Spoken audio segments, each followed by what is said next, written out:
Uşaqlar, oturdur oyunu oynayacağıq. Aydındır. İndi qal qabağa gəl Cəsur. Əli. Hazır. Otur. Dur. Otur. Otur.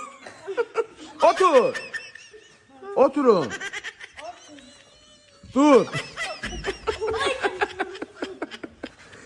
Uzan. Düz uzan. Uzan. Uzan. Uzan. Ay uzan. Ay Cəsur. Uzan. Əli yol ver ona. Uzan. Uzan.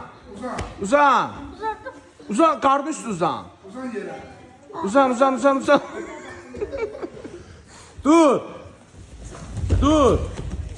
Dur ya Allah. Otur.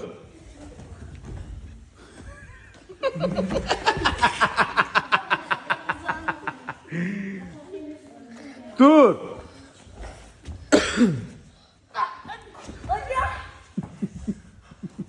Uzan. Uzanın.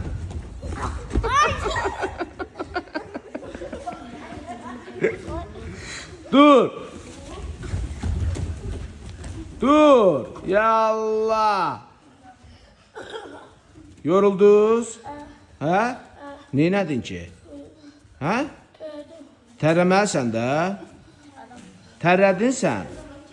Ben de terledim. Sən də tərlədin? Sən bayaq nə yerdin orada? Şokolat. Şokolad? Sən buraya şokolad yeməyə gəlmişsən, məşq eləməyə? Hə? Sən nə yemisən bugün? Nə meyvəsi yemisən? Kiwi. Kiwi, çeyrek. Indi mandarin. Kivi, çiyələk, mandalin. Ha. Ay, ancaq olar. McDonald's yemək olar? Yok. Olmaz. Sonra, McDonald's yemək olar? Yok. Hə? Ben yiyeceğim ondan. Nə yeyirsən? Maslak. Olmaz.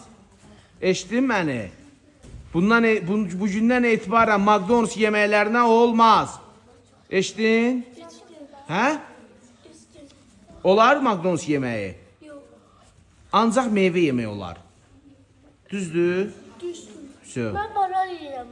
Nə yeyirsən? Ben banan yiyeceğim. Hə, aysa ancaq banan yemək olar. Yaxşı? Ben Hə. kiwi yedim, çeyrek yedim, mandalina yedim, banan da yedim. İndi Sən dünən McDonald's yemisən? Hə? Düz denən. yok yemeyeceğim. Və Şakir dayı maşını gördüm də mən. Yok yemeyeceğim. Söv, kişisən. Əl çalırıq bir dənə bu iki dənə pəhlivan üçün.